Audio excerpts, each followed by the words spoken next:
ناوتی هەرێم یاسای بودجەی 2025 عێراق پەک دەخات و زانیاری لەسەر هەموارەکەی ئاشکرا دەبێت.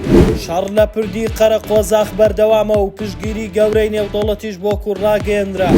نووسراوی گەیاندنی ئاگادارکردنەوە گەیشتە بەغدا و دەبێت ئاراستەی نووسینگەی سەرۆک وەزیران و نووسینگەی وەزیری دارایی عێراق بکرێت. تا ئێستا خشتەی بودجەی گشتی ساڵی 2025 لەلایەن حکوومەتەوە ڕەوانەی پەرلەمان نەکراوە. بەپێی زانیاریەکان هەمواری بڕگە بە تێچووی هەناردەی نەوتی هەرێمی کوردستان خشتەی بودجەی دواخستووە. ئەوەش دوای ئەوە دێ بەپێی ڕێکەوتن حکوومەتی هەرێم و بەغدا بڕیاردا خەرجی بەرەمهێنانی نەوتی هەرێم بۆ هەر بەرمیلێک لە $6 بۆ $16 زیاد بکرێت. ئەمەش ناڕزایی لە نێو پەرلەمانتارانی عێراق دروست کردووە. بە جۆرێک بەبێ ئاشکراکردنی گرێبەسەکانی نەوتی هەرێم دەڵێن ئامادەنین دەنگ بەو بڕگەیە بدەین. گفتوگۆی لیژنەی دارایی و سوودانیش لەم بارەوە بەردەوامە و تا ئێستاژ نەگەیشتوونەتە هیچ ڕێکەوتنێک.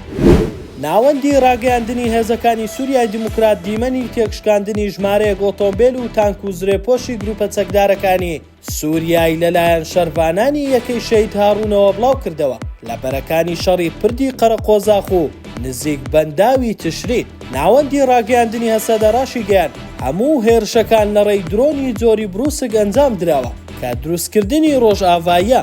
ئەم ڕۆژ ئیمانیۆل ماکرۆن سەرۆکی فەڕەنسا ڕایگەیاند پشتیوانی کورد دەبین لە سووریا، بەرامبەریشیان بە وەفا دەبین کە هاوشانی ئێمە شەڕی داعشیان کرد. هەر ئەم ڕۆژ پەرلەمانی هۆڵندا داوای لە حکوومەتی وڵاتەکەی کرد پشتیوانی کورد لە سووریا بکەن.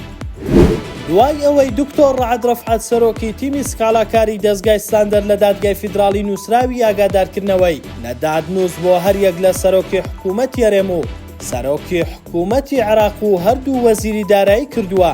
نووسراوی تایبەت بە سەرۆک وەزیرانی عێراق و وەزیری دارایی عێراق ئەوانەی نوێنەراتی هەرێم لە بەغدا کرا. لەوێوە ئاراستەی نووسینگەی سوودانی و کەیفسامی دەکرێت. نووسراوەکە تایبەتە بە هۆشداری جێبەجێکردنی بڕیاری دادگای فیدراڵی تایبەت بە تەوتیر. بە هەمان شێوان نووسراوە ئاراستەی سەرۆکی حکوومەتی هەرێم و وەزیری دارایی هەرێمیش کراوە. تیمی سکاڵاکاری دەستگای ستاندەرد ڕاشی گەیاند تا جێبەجێکردنی بڕیاری تەوتین ناوەستن و بەردەوام دەبن.